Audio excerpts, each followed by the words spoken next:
My name is Michael Maura, the County Police Commander Nakuru. On behalf of the County Security team and on behalf of myself, I sincerely said my condolences to the family of the three who lost their life due to a circumstance which can be avoided if a thorough due diligence was taken. All what happened is that the officers have been on the ground since this thing happened, and they have been able to establish that within this area there was a building where some illegal industrial activities were taking place, and there were things which were being manufactured within that illegal building.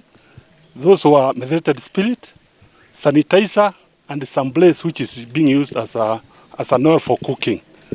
Already we have arrested 3 suspects who are before court. There's a serious crackdown which is going on right now, but for this case is a bit different because the cause is totally different. Bearing in mind what is taking place was just illegal.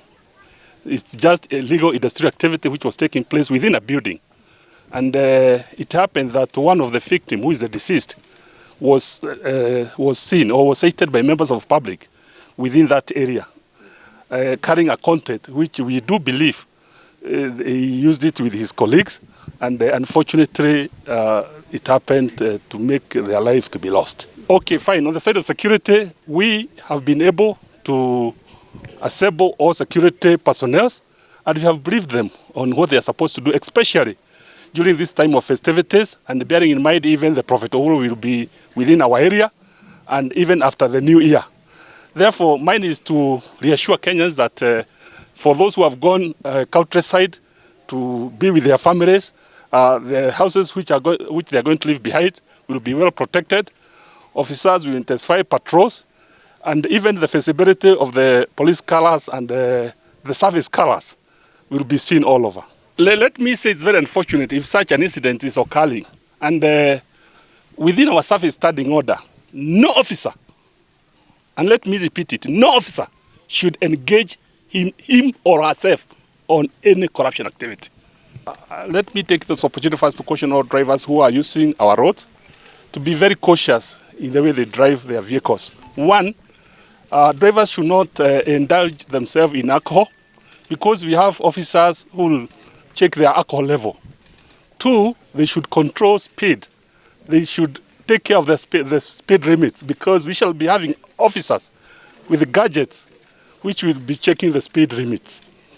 Also, those vehicles which overlaps are equally warned, and we have increased all our traffic officers are on the highway, and even we have added more regular officers so that they can contain overlapping. And any driver found to be overlapping along our highways, a serious action will be taken against him. David Juma, Deputy County Commissioner, Nakuru-3 or Bahati constituency. I'm so saddened with the demise of our young people because it was untimely due to something which have been protected.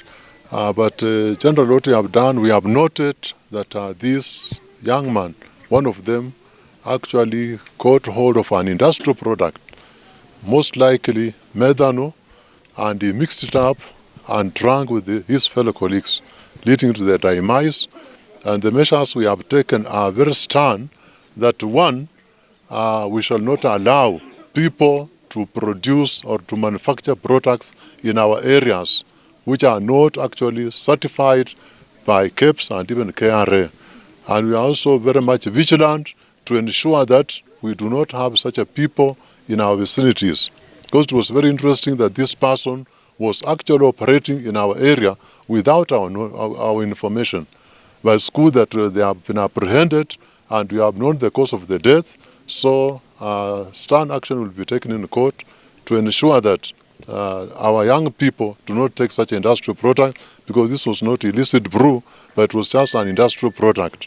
And on our side also, as the chairman of the security team in our sub-county, we have intensified patrols, as the county police commander said. We are moving around all the bars and restaurants to ensure that whatever people are taking is actually of quality and the right products to be taken. And that is why even among ourselves we have an officer from Nakata to ensure that compliance is done on the same. I am here as the Member of Parliament of Bahati, very saddened by the loss of Daniel Wamai, Daniel Maina, and Stephen. These are young souls who have left us because of illegal businesses or illegal substances that have been fed to our children.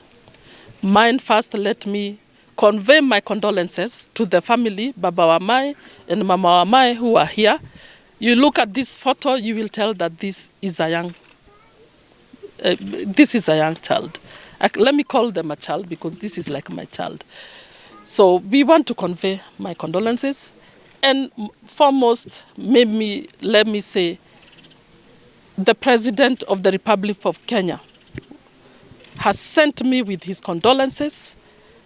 He has sent me to come and check on this family and reassure this family that the government is looking into these issues. And as you've heard, we are here with the administration and we are going to take the right stand actions. The government is committed to eradicate all these illicit brews and second-generation alcohol substances. We want to say that the President has decided that he himself is the one who's going to take care of all the burial expenses. And these families will be taken care of. So there will be a committee headed by my office, a committee headed by the DCC, and also the committee which one family member and a committee member will be nominated here so that you can see Wamai has rested and we give him a befitting send-off.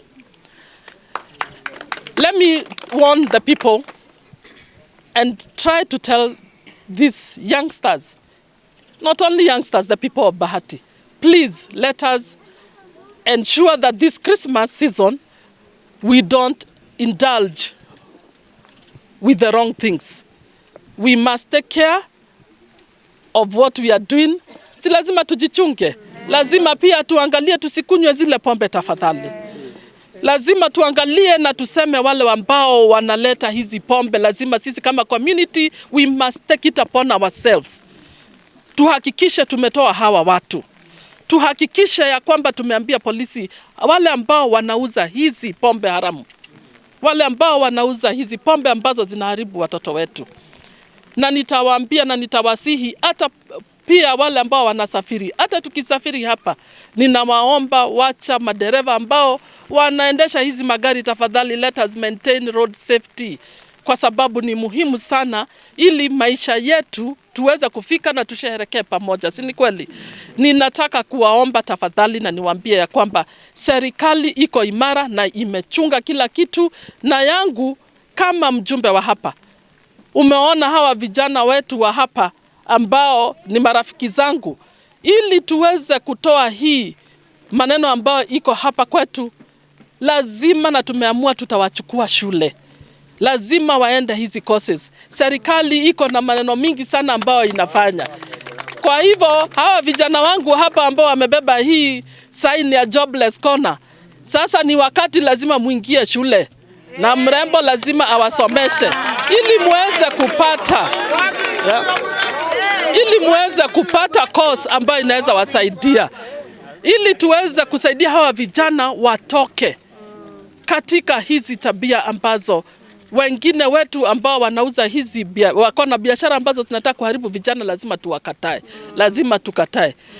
Kwa hivyo mimi niko hapa, nitawasaidia, nitahakikisha nimewashikilia. Familia zote msiwe na wasiwasi, kwa sababu vile nimewaambia, rais wetu ameamua yeye mwenyewe ndio atachukua hiyo jukumu. Si ni kweli? Sasa kuna kitu ninataka niwaambie. Lazima na sisi tukatae siasa mbaya na siasa chafu. Nikimalizia, siasa za kusema ya kwamba there are some things that are outrageous, absurd, extremely unfounded, extremely. When a leader ambaye alikuwa kwa hii kiti alafu arudi aseme ya kwamba hii pombe imekuja hapa kuuzwa na machief. Hawa machief wetu Hawa DCC wetu kila siku anang'eng'ana. Hawa polisi wetu kila siku wananitumia ripoti ya kwamba wameshika hizi illicit brew, wameshika hizi second generation. Kwa hivyo ni vibaya sana saa zile wanasiasa ama mtu ambaye anataka kuharibu, anataka kuoneshana ya kwamba hii pombe, ama anataka kutafuta sympathy votes na kusema ati hii pombe imeletwa na askari, hii pombe imeletwa na chief, ili watu wamsikilie huruma. Hiyo ni lazima tusicheze na maisha ya watu. Na lazima tukatae hiyo maneno.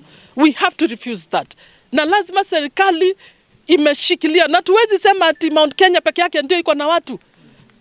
Mount Kenya peke yake sio iko na watu. Mount Kenya, hii Kenya yote lazima hawa watu wote wanaangalia kila mtu.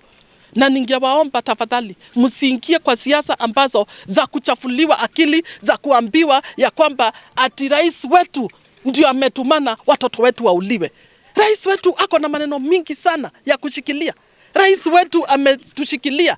Amekuja hapa anataka kabisa hiyo pombe iangamizwe, na hata sisi kama wajumbe, kama mimi nimechukua juhudi na nimesema tutakuwa tukifanya kazi na hawa officers na hii administration ili tuangamize hii pombe. Kwa hivyo hawa watu ambao wanataka kuharibu hiyo haitawezekana. And I repeat, it is outrageous and extremely unfounded and absurd when somebody looks for sympathy votes through claiming that this is about Mount Kenya. This is not about Mount Kenya. This is about the nation and this is about us. Sisi watu wa Bahati hapa. Asanteni sana na Mungu awabariki.